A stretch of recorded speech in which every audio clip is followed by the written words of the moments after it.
আচ্ছা, সবাই কেমন আছো? তোমরা সবাই কেমন আছো? খুব ভালো স্যার, ভালো আছেন তো? ভালো ভালো আছি। স্যার, ভালো ভালো। ভালো ভাস্কর আচ্ছা, ঠিক আছে। আজকে গরম পড়েছে বেশি, সুমন কেমন আছো? জিজ্ঞেস করছি। আচ্ছা আচ্ছা, প্রীতম ঠিক কেমন আছে। আছো? হ্যাঁ, তো আমি আমি আজকে শুরু করার আগে কিছু কথা বলার আছে তোমাদের কাছে। তোমাদেরকে আমি বারবার বলেছিলাম যে আমার আগেও বলেছিলাম যে আমার ক্লাসেসগুলো রেকর্ডেড হয়। তোমরা কি জানো যে কালকের ক্লাসে রেকর্ড হয়েছিল? হ্যাঁ স্যার। হ্যাঁ, তাহলে প্রত্যেকদিন রেকর্ড হয়। তো রেকর্ড যে হয়, তোমরা তোমরা যদি রিভিশনের জন্য যাও তোমরা ওখানে যেতে পারো, ঠিক আছে? তোমাদের কাছে কি লিঙ্ক আছে? কোথায় যেতে হবে কি না যেতে হবে সেটা জানো? হ্যাঁ স্যার। না স্যার। হ্যাঁ স্যার, ক্লাসরুমে স্যার। ক্লাসরুমে, ক্লাসরুম ছাড়াও একটা জায়গা আছে আমাদের। আগে ইউটিউব। একটা ইউটিউব ইউটিউব। ড্রয়িং ড্রয়িং ল্যাবের একটা আহ, আহ, একটা গ্রুপ ছিল, ঠিক আছে? মনে আছে? হ্যাঁ ড্রয়িং স্যার। ল্যাবের একটা গ্রুপ ছিল। হ্যাঁ। হ্যাঁ হ্যাঁ হ্যাঁ হ্যাঁ হ্যাঁ হ্যাঁ হ্যাঁ হ্যাঁ। স্যার, ছিল। ওই গ্রুপটা চেঞ্জ হয়ে যাচ্ছে, ওই গ্রুপটা চেঞ্জ হয়ে এই আমাদের এই ইয়ে নতুন গ্রুপ গ্রুপে। হয়ে যাচ্ছে। মানে নতুন গ্রুপ না, ওই গ্রুপেই থাকবে, গ্রুপ আর বাড়াবো না, গ্রুপ একটাই থাকবে। তো ব্যাপার হচ্ছে তোমাদের তোমরা বাকিরা যারা জয়েন করেনি ওদেরকে বারবার জয়েন করে নিতে ওই গ্রুপটাতে। তাহলে আমরা অ্যাজ ইউজুয়াল আমরা যেরকমভাবে আগে পোস্ট করতাম ওখানে তো সেই রকমভাবে পোস্ট করা হবে, ঠিক আছে? কারো কোনো কনফিউশন কিংবা কোনো কোশ্চেন? না স্যার, হুম। ওইখানে তাহলে সাবস্ক্রাইব করে নিতে বলবো সবাইকে। হ্যাঁ, সাবস্ক্রাইব তো করবেই, বাট তাছাড়া তোমাদের যে একটা গ্রুপ আছে, একটা গ্রুপ ছিল যেখানে আমাদের ড্রয়িং করে করে আছে একটা হ্যাঁ স্যার, মনে পড়েছে। হ্যাঁ, ওই সবাই তোমাদের মনে আছে তো? এক মিনিট। পিসিএমই। হ্যাঁ, এই তো স্যার, আপনি নাম। আজকে যেটা শুরু করব আমি কালকের দিনের থেকে শুরু করব। কালকের দিনে আমরা বলেছিলাম যে একটা প্রবলেম, একটা সিচুয়েশনের সম্বন্ধে, যে Boeing 737, Boeing Airbus 320। Do you remember those things? Do you remember what happened, yes sir. Not, why is sir আমি একটু শুনতে পারলাম না স্যার, স্যার একটু শুনতে পারলাম না sir. Acha, I was talking about Boeing 737, Airbus A320, which I have described yesterday. That how material can be changed, how material selection or a design can be compromised only for in sake of money, in sake of profit. Okay.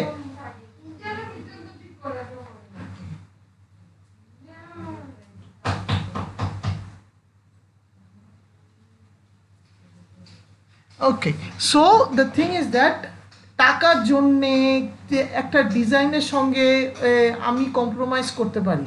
Is that very clear to you people or shall I repeat it?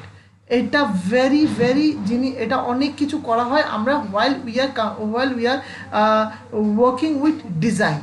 Is that clear? Is that clear? Yes or no? Is that clear? Yes sir. No. So, okay, there are three types of material. One is brittle. I'll tell in English, I'll tell in Bengali, in two language, because I got some queries that some people who doesn't understand Bengali, for them I have to tell in English also. So don't worry, I'll tell in both languages. Now, try to understand. There are two types of material in terms of material strength. The material strength, try to take my words. Material strength, what are they? One is brittle and one is ductile. What is the definition of brittle material? What is the brittle material? What is brittle material? Sir, ভঙ্গুর। Example, yeah, characteristics ta ki? What are the characteristics?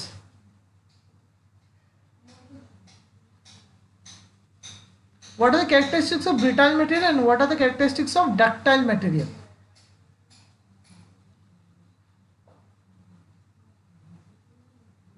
ব্রিটাইল এবং ডাক্টাইল ম্যাটেরিয়ালের ক্যারেক্টারিস্টিক্সটা কি?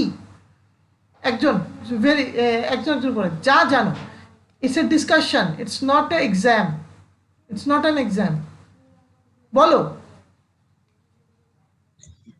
Sir ব্রিটেল মেটেরিয়ালে কার্বনের মানে percentage of carbon কম থাকে, যেটার জন্য মানে মানে হাইলি স্ট্রেংথ মানে ওরা সহ্য করতে পারে না। আর হচ্ছে ডাকটাইল মেটেরিয়ালের ক্ষেত্রে কার্বনের পার্সেন্টেজটা যথেষ্ট থাকে, যেটার কারণে এই ম্যাক্সিমাম স্ট্রেস অবধি কাজ করতে পারে, তারপর একটা সময় গিয়ে সে ব্রেক হয়ে যায়। Okay, number one. Okay, how can you compare brittle material and ductile material?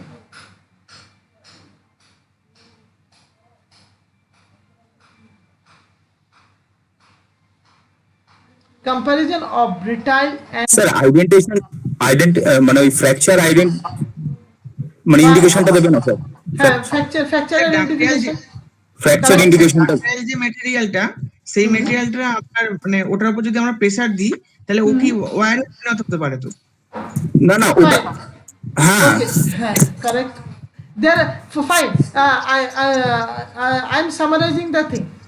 Just pay attention. Very good. All of you have studied something, at least something. Ductile material is having tensile strength, or you can draw to wear. You can make wear from ductile material, whereas in brittle material you cannot do so. Number one. Number two is the fracture of ductile material or failure of ductile material. The ductile material fails with a cup cone structure, or how many of you know about cup cone structure? What? কোন টাইপের হয়ে যায় যে Yes, correct. শর্টে বলতে গেলে কি বলবে? কাপকোন স্ট্রাকচার তো it's a scientific name, or you may say that it's a name which we use as in books. How can you explain the Kapcon structure in one word to a simple person, general person?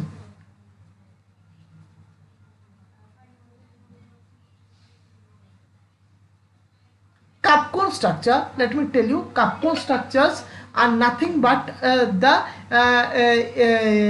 zero diameter failure. Take my words, remember, it is meant, it is, in other word, it means zero diameter failure. What do you mean by that?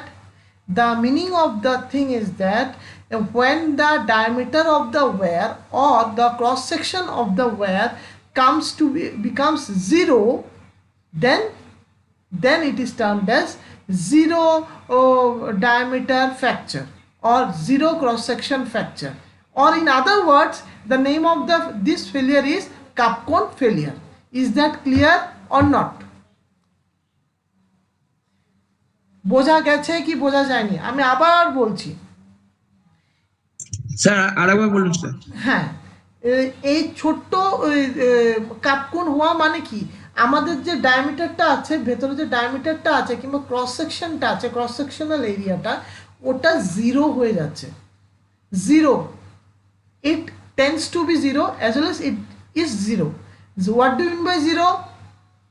What do you mean by zero? That means there is no material and failure happens. Clear কথাটা? বোঝা গেছে কি বোঝা যায়নি? বুঝতে পেরেছো কি বুঝতে পারোনি? হ্যাঁ স্যার হ্যাঁ, but in brittle we have sudden failure. That means it will not give any alarm. In short, you cannot make a brittle material a wear, but it cannot be turned to wear. But a brittle material failure has a failure of sudden failure, like very easy for to see everyone is like chalk. সবাই চক দেখেছো? আশা করি সবাই তো চক দেখেছো। মোমবাতি, wax candle, ceramics, perfect, ceramics, অনেক example. ঠিক আছে, okay fine. Cast iron. Cast iron. So we'll go about these things now. See, this is one of the component. This is cast iron, and we can get cast iron from anywhere else. So we'll not go into details because it is not so important for us. Now there are standards of steel. It is termed as BIS standards of steel. So standards of steels has been described in two ways. One is having a mechanical and physical properties, and another in terms of chemical composition. One more thing, এখানের মধ্যে principal symbols. Now every material is assigned with some certain name. The name can be like ISO or AISI. So the naming culture has been started from this type of factors, from BIS standards.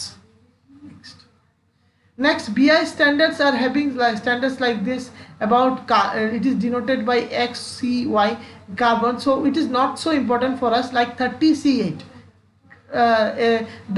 It's an example for you people, because this will make you understand how 30C8 given in your exam, in your question paper or in your books, what does that mean? 30C8 means 30 is the percentage of manganese and 8 is the percentage of carbon. It's a steel which, it's a plain carbon steel which is having 30% of manganese and 8% of carbon. Fine. This is what it means, and other etc etc, there are something like that. So like this you have to understand that every material is coded in certain way that it could be understandable in a simpler way. Is it clear to you people, or shall I repeat it once more? Let me repeat it in Bengali because it's necessary for other people also. 30C8 বলতে মিন করে 30 হয়েছে গিয়ে তোমার manganese percentage, আর 8% হয়েছে গিয়ে তোমার carbon percentage. আমরা যতই ম্যাটেরিয়াল দেখি, যদি এরকম কিছু লেখা থাকে যে লাস্ট, প্রত্যেক সময় যে লাস্ট পয়েন্ট নাম্বারটা থাকবে, মানে এই যেরকম এখানে 8 না থেকে এখানে যদি 6 থাকতো, 5 থাকতো, 3 থাকতো, যাই থাকুক, এটা কার্বন পার্সেন্টেজ ডিনোট করে। ঠিক আছে, যে কোনো স্টিলের লাস্ট নাম্বারটাই তার কার্বন পার্সেন্টেজ ডিনোট করে। এখন তোমরা জিজ্ঞেস করতে পারো, স্যার এটা কি আমাদের ডিজাইনে দরকারি? না, it's not so mandatory, but it is better to know. Practical world এ এটা লাগবেই কাজে।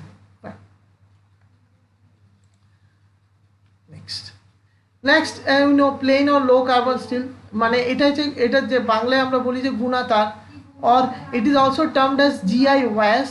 okay, একই দিন।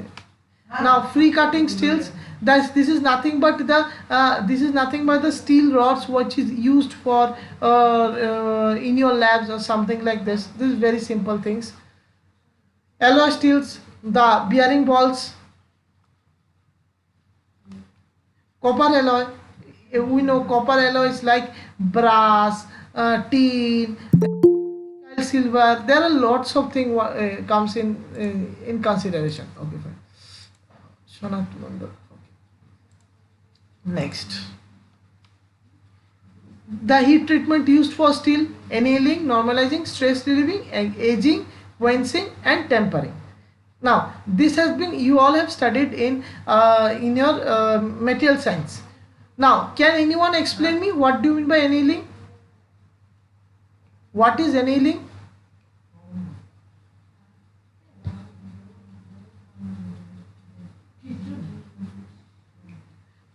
এনিলিং মানে কি কেউ বলতে পারবে? এনিলিং মানেটা কি কেউ জানো? একটা মনে রাখবে, বাকিগুলো মনে থাকবে। এনিলিং মানে একটা ম্যাটেরিয়ালকে স্পেসিফিক টেম্পারেচার অবধি হিট করে, মানে ওকে মনে করো তুমি কোনো ইয়েতে কোনো প্যাটার্নে ওকে একটা স্টেটমেন্ট একটা টেম্পারেচার নিলে, মানে এখানের মধ্যে তাকে কুলিং করতে দিচ্ছ, এটা এইখান থেকে তোমরা এইখানে কুলিংটা আস্তে আস্তে করা হয়। এখন বলতে পারো আস্তে আস্তে কেন করা হয়, কুলিংটা আস্তে আস্তে কেন করা হয়? কেউ বলতে পারবে কেন কুলিংটা আস্তে আস্তে কেন করা হয়, কেন কুলিংটা একসঙ্গে তাড়াতাড়ি করা হয় না? কেউ বলতে পারবে? Any reason? এনি রিজন কেন করা হয় জিনিসটা?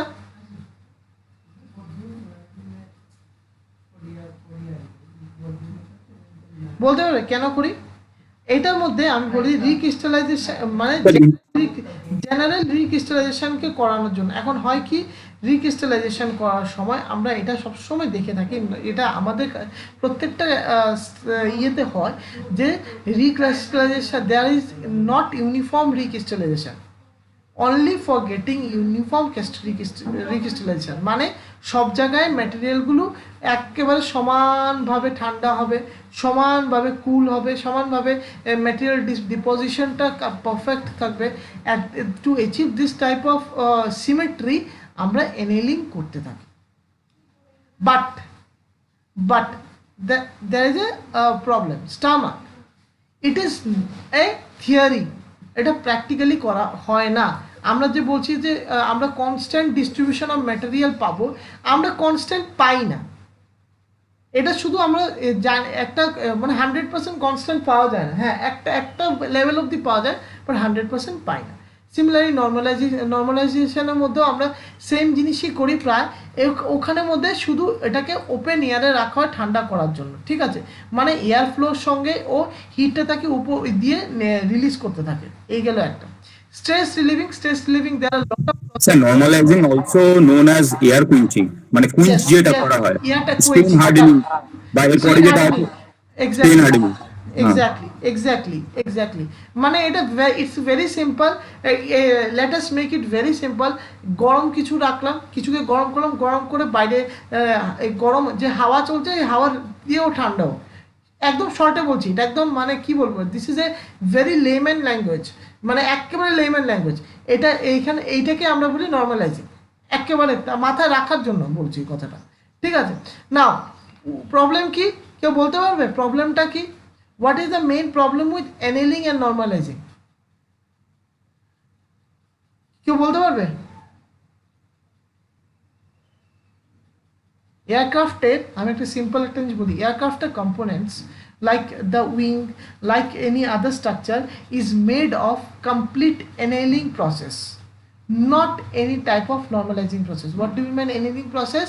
The thing is that the cooling rate is controlled. That means the cooling rate is not, there's no sudden drop in temperature, there is no sudden rise in temperature. So what does that mean? That the microstructure distribution in the material will be constant. Is that clear? But in normalizing we don't do that, we just keep it in a open area, or we allow some air to pass through that surface. Clear hoche ব্যাপারটা? Is that clear to you people? Sir normalising এও তো sir Grenke refine করে grain refine করে, but এনেলিং এর মতন করতে পারে না, দেখা গেছে। এটা প্র্যাকটিক্যাল বলছি, আমি কোনো থিওরি কথা বলছি না। থিওরিতে অনেক কিছু বলা আছে, বাট প্র্যাকটিক্যালি আমরা এই জন্য এয়ারক্রাফটের কোনো কিছু বানানোর সময় আমরা মোস্ট অফ দ্য টাইম এনেলিংটাই করার চেষ্টা করি, ঠিক আছে। তোমার কথা 101% কারেক্ট যে নর্মালাইজিংও গ্রেন রিফাইনের জন্য আমরা ব্যবহার করি, তার মধ্যে অনেক প্রসেস থাকে নর্মালাইজিং এ। আর স্যার অ্যানিলিং এর ঠান্ডাটা মানে যেহেতু ওটা মানে ফার্নাসের মধ্যে রাখা হয় তো, আর ওটা ওই 700 ডিগ্রি টেম্পারেচারে অলরেডি মানে কুলিং হয়। আর অ্যানিলিং এরও স্যার কিছু তো রয়েছে, মানে অ্যানিলিং এরও নানা রকম প্রসিডিওর রয়েছে স্যার, লাইক কারেক্ট। আমি একটা জিনিস, একটা প্রসিজার আসবো, ভালো কথা তুমি যেমন তুলেছো কথাটা, একটা প্রসিজার আছে এনিলিং এ। তুমি এটা কারেক্ট না রং বলবে, তোমাদেরকে প্র্যাকটিক্যালি বলছি প্রসিজারটা আমাদের করেটা কি, মনে করো কোথাও যদি ওদের সন্দেহ হলো কোথাও একটা রেসিডিউয়াল স্ট্রেস আছে, আমি একদম একটু রিসার্চ লেভেলে কথাটা বলছি, বাট এটা same as something. Residual stress থাকলে ওই স্ট্রেসটাকে রিলিজ করতে কিন্তু নর্মালাইজিং টেকনিক ইউজ করি। আমরা কি করি, ব্লো টর্চ নিয়ে পুরো বডিটার মধ্যে, পুরো যেখানের মধ্যে মনে হচ্ছে একটু রেসিডুয়াল স্ট্রেস আছে কিংবা সারফেসটার মধ্যে একটু হিট করে দিই, হিট করে এটার উপর আমরা একটু ঠান্ডা এয়ার দিয়ে দিই। অনেক সময় ইভেন ওয়াটারও দেওয়া হয়, জল দিয়েও এটাকে ঠান্ডা করা হয়, একটু গরম জল, ঠান্ডা জল নয়, একটু গরম জল করে সেটাকেও ঠান্ডা করা হয়, সেটাও কিন্তু প্রসেস আছে। তাতে দেখা গেছে যে অনেক স্ট্রেস রিলিজ করে যায়, রেসিডুয়াল স্ট্রেস রিলিজ করে যায়, ঠিক আছে। ওগুলো ম্যাটেরিয়াল সায়েন্সের ব্যাপার, অনেক কিছু আছে, আমি 100% জানি না, কারণ কি আমার পক্ষে সব কিছু, আমি ডিজাইনের পার্টটাতে কোথায় ইউজ হয় সেটা বলতে পারি। আচ্ছা কারেক্ট কি রং তুমি বলো তো কারেক্ট না রং বলেছি? কে বলছিলে কারেক্ট না রং?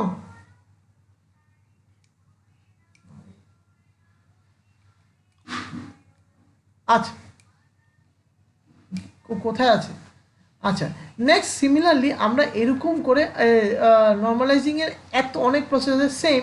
আমাদের স্ট্রেস রিলিজিংয়ের কিছু প্রসেস, রিলিভিং যেটা একটু আগে বললাম, সেটা অ্যাকচুয়ালি কিন্তু বলা আছে এখানের মধ্যে যে it's another way, but it's not the another way actually. এটা নর্মালাইজিংয়েরই একটা part, where we cool it or sometime we apply more heat and we release it. So there are a lot of things goes behind the scene. Now next is the aging. This is the hardening or quenching process which you do. So so we go for it is which the material gets softer, or this depends on many factors. This is not the main factor. This is what happens. This is the aging. Next is quenching, tempering. There are a lot of things goes on. Now let us come to the point, one of the most important point.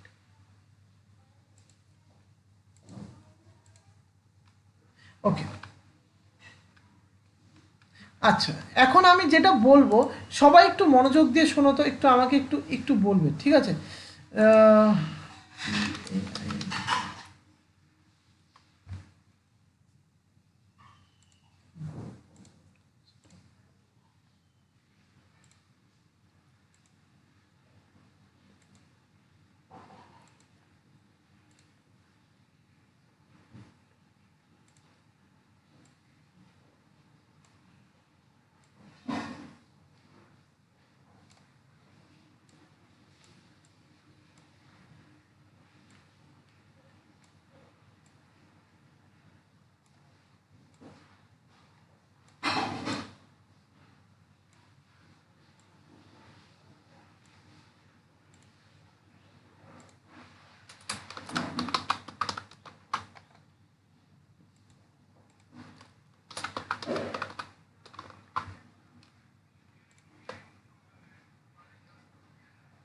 আচ্ছা, সবাই কি ডিসপ্লেটা দেখতে পাচ্ছ? ডাকটালের ব্রিটাইল দেখা যাচ্ছে? হ্যাঁ, এখন আমি সবার কাছে এটা প্রশ্ন। Now this will be a quiz not in like this quiz that you have to answer, you have to score something. This is what I show how practically material selection makes a very U-turn while considering which material shall I consider. Now as we know that how many zones can we find in a ductile material? There are two zones. One is, this is the plastic zone, plastic P zone, and this is the elastic zone. Fine. Now let us consider a company asked you to design a company asked you to design, just a sec, just wait.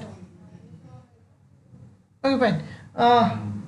So a company asked you to design a body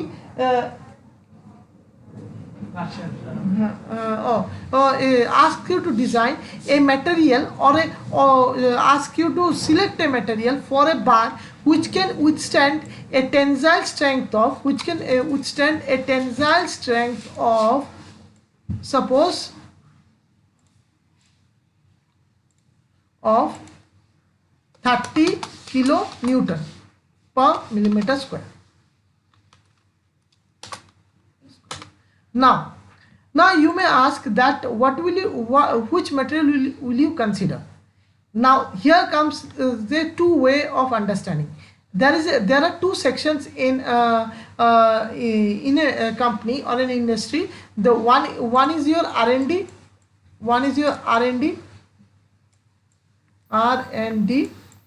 another one is your fabrication,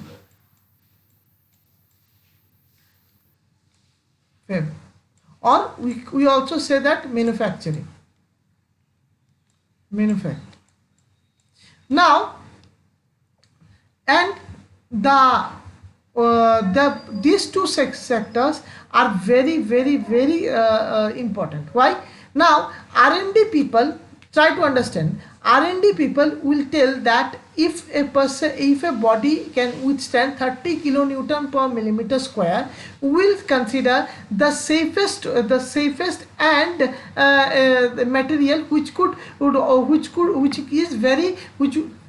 which is very what to say, মানে যেটা দিয়ে আমরা ওয়ার্ডটা পাচ্ছি না আমি, which could withstand that load, or আমি যদি বলি কথাটা মিনিংটা যদি আরেকটু খুলে বলি, ব্যাপারটা হচ্ছে কি এই বারটা 30 কিলো নিউটন তাকে নিতে পারে, তো 30 কিলো নিউটনের বেশিও নিতে পারে, সেটাই আমরা দেখব। কারেক্ট? আমরা কি করি, আমাদের একটা আর&ডি হিসাবে আমরা সিলেকশন করব, আর&ডি সিলেক্ট করবে তোমার এই ম্যাটেরিয়ালকে, এই ডাকটাইল ম্যাটেরিয়ালকে, ঠিক আছে?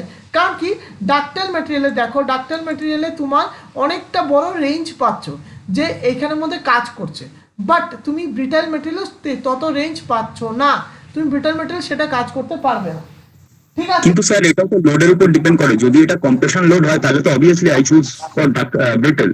You will choose brittle, but অনেক জায়গায় ব্রিটাইল যে করবে এখানের মধ্যে ব্রিটাইলের সমস্যা, you will choose brittle, correct? এটা একটা পয়েন্ট, বাট এখানে একটা সমস্যা আছে, তুমি ব্রিটাইল যে চুজ করছো তুমি কি বলতে পারো 100% এখানের মধ্যে পিওর কম্প্রেশন ফোর্স লাগছে? তুমি বলতে পারবে? না স্যার সেই জন্যই মানে আগে লোডটা কি লোড লাগছে সেটা আমাদের মানে হিসাব এইখানে সমস্যা, কারেক্ট? তুমি সাপোজ তাহলে তুমি ম্যানুফ্যাকচারিং এর লোক, ভালো, আমি খারাপ বলছি না, এটা ভালো, তুমি ম্যানুফ্যাকচারিং এর লোক, তুমি ম্যানুফ্যাকচারিং এর দিকে দেখছো যে আচ্ছা আমার যেখানে ম্যাটেরিয়াল কম ইউজ, মানে ম্যাটেরিয়াল কস্টটাকে কমিয়ে সেটাকে ভালো করা যায়, আর আর&ডি বলবে যে আমার ম্যাটেরিয়াল কস্ট দিয়ে আমার কিচ্ছু আসে যায় না।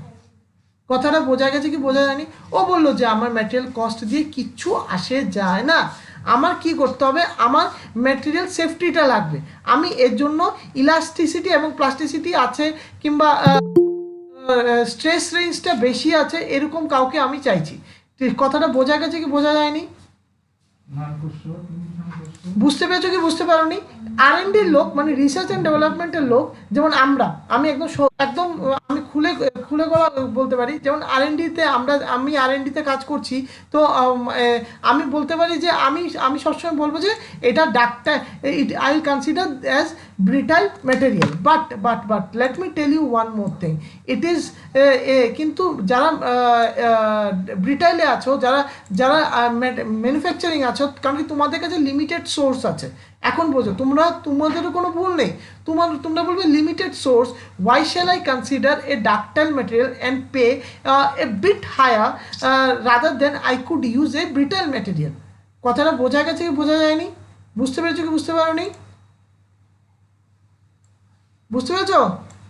না স্যার বুঝতে পারলাম না। আচ্ছা, ব্যাপারটা হচ্ছে কেন তোমরা বলবে যে কেন ওখানে তো কম্প্রেসিভ লোডিংই লাগছে, তোমরা বলবে যে কম্প্রেসিং লোডিংই লাগছে, আমরা তো ব্রিটাল ম্যাটেরিয়াল নিয়েই হয়, তোমরা বলবে। আমরা যারা আর&ডি আছে আমরা বলবো না, এখানে পিওর কম্প্রেশন লাগছে না, টেনসাইল একটু লাগছে, মনে করো 1 কিলো নিউটন লাগছে আর বাকিটা পুরোটা কম্প্রেসিভ লাগছে, তো আমরা আমাদের ম্যাক্সিমাম রুমটা রাখতে চাইবো। কথাটা বুঝো, আমরা ম্যাক্সিমাম রুমটা রাখতে চাইবো, ম্যাক্সিমাম রুমটা রাখতে গিয়ে আমরা ডাকটাইল সিলেকশন করব। কথাটা বোঝা গেছে? মানে ম্যাক্সিমাম রুম রাখা মানে স্যার আমি হ্যাঁ ধরুন টেনসাইল স্ট্রেস অত বেশি নয় কিন্তু কম্প্রেশন স্ট্রেস বেশি রইলো, যেমনটি আপনি এখানে বললেন যে একটা বার তৈরি করতে হবে যেখানে 30 কিলো নিউটন আর 30 গিগা পাস্কেল আপনার লোড লাগছে, স্ট্রেস দিচ্ছে, তো সেখান থেকে আমি কি চুজ করবো? তো আমি সেই জন্য কোশ্চেনটা করলাম যে লোডটা কি লাগছে, টেনসাইল আর কম্প্রেসিভ। হ্যাঁ এইটাই তো এই জন্য তুমি যেমন আমি বললাম কম্প্রেসিভ লোডিং হলে এইখানে আমাদের ইয়েটা আসে, কারেক্ট তোমার কোশ্চেনটা। যদি কম্প্রেসিভ লোডিং হয় আমরা একদম অ্যাজ পার আমাদের মানে আমরা যা পড়াশোনা শিখেছি, আমরা যা জানি, আমরা সবাই আমরা যা জানি আমরা ব্রিটাইলে যাব। বাট যখনই আর&ডির ব্যাপারে আসবে, মানে রিসার্চ অ্যান্ড ডেভেলপমেন্টের ব্যাপারে আসবে, ওরা বলবে যে আমরা ব্রিটাইলে যাবই না। কারণ কি আমি এখানে কয়েকটা কথা বলবো, এই জন্য আমি ব্যাপারটা, ওরা বলবে আমরা ডাকটাইল ম্যাটেরিয়াল কনসিডার করবো। কেননা কি এখন যদি কোথাও কোনো কারণবশত টেনসাইল লোডিং এসে পড়ে, টেনসাইল লোডিং হচ্ছে, তখন কি করব? এজন্য আমরা কি করি, সাধারণত আমরা চলে যাই তোমার ডাকটাইল ম্যাটেরিয়ালের দিকে। কথাটা বোঝা গেছে কি বোঝা যায়নি? বাট এখানে হয়তো সারা জীবনে কোনো দিনও কম্প্রেসিভ লোডিং ছাড়া কোনো লোডিং হয়নি, আমার কথাটা বোঝো। বাট আর&ডিরা বলবে যে না এখানে পড়েনি, পড়তেও তো পারে একটু ওয়ান। আচ্ছা বুঝতে পেরেছি, ওখানে তখন ওই ক্রিপ আসবে। এক্স্যাক্টলি, এই জিনিসটাকে আমরা এলিমেন্ট করতে হয়। নাও এইখানের মধ্যে আরেকটা জিনিস সবচেয়ে মোস্ট ইম্পর্টেন্ট ব্যাপার, এখন ম্যাটেরিয়াল সিলেকশন করার সময় আমরা একটা রুল ব্যবহার করি, ঠিক আছে? আমি রুলটা আমি এখনো আসিনি এখানে, আমি বলে দিচ্ছি রুল অফ থার্ড, আমি এখানে বলে দিচ্ছি rule of third. Rule of third বোঝার আগে আমরা একটা জিনিস বুঝবো যে ফ্যাক্টর অফ সেফটি কাকে বলে। What do mean by factor of safety? What do you mean factor of safety? How many of you can say? What do you mean factor of safety? Ratio of maximum stress or working stress. Okay, maximum stress by working stress. Oh, working stress. Okay. And sir, maximum stress is depending on the material. What do we consider maximum stress to be? হ্যাঁ sir, আমরা maximum stressটাই কি ধরি? What do we consider? Yield stress. হ্যাঁ sir, ওটা মেটেরিয়ালের উপর depend করে। যদি ductile হয় তাহলে yield stress, আর ব্রিটেল হয় তাহলে ultimate stress. If I say both are in design, you have to consider yield stress in both scenario. You are considering a ductile material or brittle material, that doesn't make any sense to them. You have to consider yield stress. Now let me tell you one more thing. Yes, I'll be তোমার যে পয়েন্টে কথাটা বলছো এটা 101% correct, but এটা কার জন্য correct? যারা engineering ইয়েতে আছে, ইঞ্জিনিয়ারিং মেকানিক্স পার্টে আছে। মানে কি আমরা আমাদের দুটো পার্ট হয়, একটা হয় ডিজাইন, একটা যে নাকি শুধু বলে যে আমরা yield স্ট্রেসের মধ্যে থেকেই কাজ করব। তারপরেরটা করে ওই ইঞ্জিনিয়ারিং মেকানিক্স ডিপার্টমেন্ট, যারা বলে যে না আমরা এইখানের মধ্যে আমরা কেন yield স্ট্রেস নিয়ে কাজ করবো, আমাদের কাছে আরেকটা বড় রেঞ্জ আছে, সেটা হচ্ছে কি ultimate stress. We can also work over there. তো সে ওরা বলে যে no, will not work at ultimate stress. Why? Can anyone answer that? Why design always says that we will not work in ultimate stress? We will also always work in yield stress. বলতে পারবে কেন? Why? রিজনটা কি?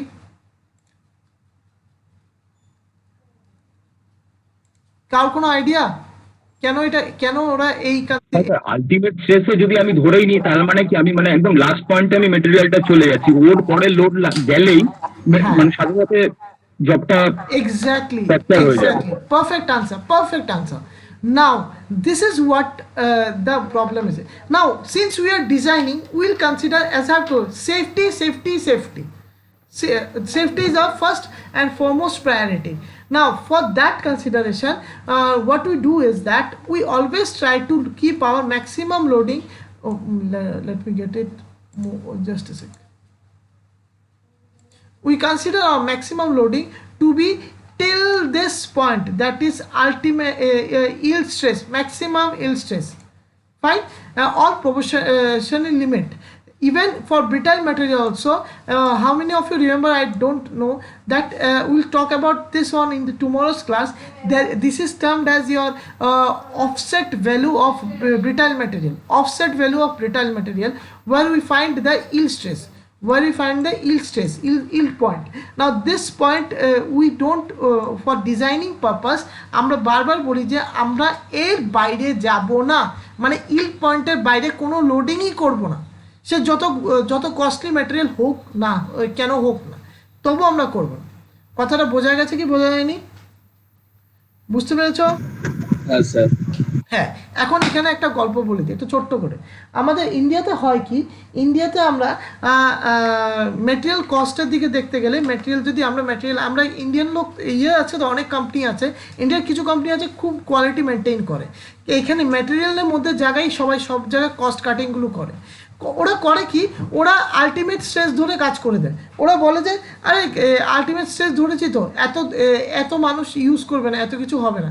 But দেখা যায় যে either যদি ভালো হয় তাহলে ভালো পড়লো, আর যদি ভালো না হয় তাহলে শেষ।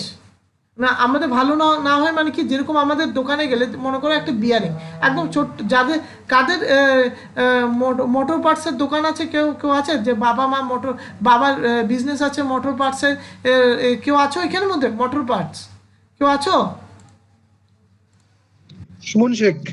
হ্যাঁ হ্যাঁ কেউ আছো? আচ্ছা, তো আমি বলি তাহলে আমার আমার মানে আমার ইন-ল, আমার শ্বশুরমশাইয়ের একটা মোটর পার্টসের দোকান আছে। তো ওনার ইয়েতে ওনার স্টোর রুমে অনেক রকমের বিয়ারিং আছে। এখন তুমি জিজ্ঞেস করতে কেন এই কথাটা বলছি, কেন নাকি বিয়ারিংয়ের মধ্যে সেম নাম্বারে বিয়ারিং, মনে করো 6203 একটা বিয়ারিং নাম্বার, এই বিয়ারিংয়ের অনেক রকম কোয়ালিটি আসে। হায়ার কোয়ালিটি যেমন হ্যাভেলসের, লোয়েস্ট কোয়ালিটিও আছে। সো এখন তুমি জিজ্ঞেস করতে তাহলে স্যার কি লোয়েস্ট কোয়ালিটি বেশি চলে না হায়ার কোয়ালিটি বেশি চলে, এখন যেটা ডিপেন্ড করে। But the thing is that যখনই লোয়েস্ট কোয়ালিটি মনে করো 10 জন নিল, তার মধ্যে দেখা যায় 2 জনেরটা খুব ভালো চলছে আর বাকি 8 জন চলছে না। তো কোম্পানি সবসময় ডিজাইনে এত প্রবলেম করে না। ডিজাইন থেকে যখন ইমপ্লিমেন্টেশনে আসে, যেখান থেকে আমরা কালকের থেকে শেখা আরম্ভ করবো যে কী করে আমরা স্ট্রেস মেজার করি, কি আমাদের স্ট্রেস মেজারমেন্ট করা, কি ভ্যালুস কনসিডারেশন হয়, যে ম্যাক্সিমাম লোডিং কি করে ক্যালকুলেশন করি আমরা, যে কোনো কিছু XYZ, এটা সব ম্যাটেরিয়াল সব ডিজাইনের জন্য কনস্ট্যান্ট, এটা আমরা কালকে দেখব। তো এই জিনিসগুলো আমরা এই ম্যাটেরিয়াল সিলেকশনে করে দিই। এখন কি করলাম, সেম ডিজাইনে সেম কিছুই, বাট ম্যাটেরিয়ালটা আলাদা, তার জন্য দাম বেশি আর কম হয়। তো বুঝতে পারছো ম্যাটেরিয়াল সিলেকশনটা কতটুকু important while considering any of your design. Clear হয়েছে তোমাদের? হ্যাঁ স্যার। হ্যাঁ স্যার। আচ্ছা, নাও এখন তোমরা অ্যাটেন্ডেন্সটা দেবে, ঠিক আছে? অ্যাটেন্ডেন্সটা দিয়ে কালকে তোমাদেরকে অ্যাটেন্ডেন্সটা দাও, আর তোমরা অ্যাটেন্ডেন্স দিয়ে লিভ করবে, ঠিক আছে? দাও। Okay sir.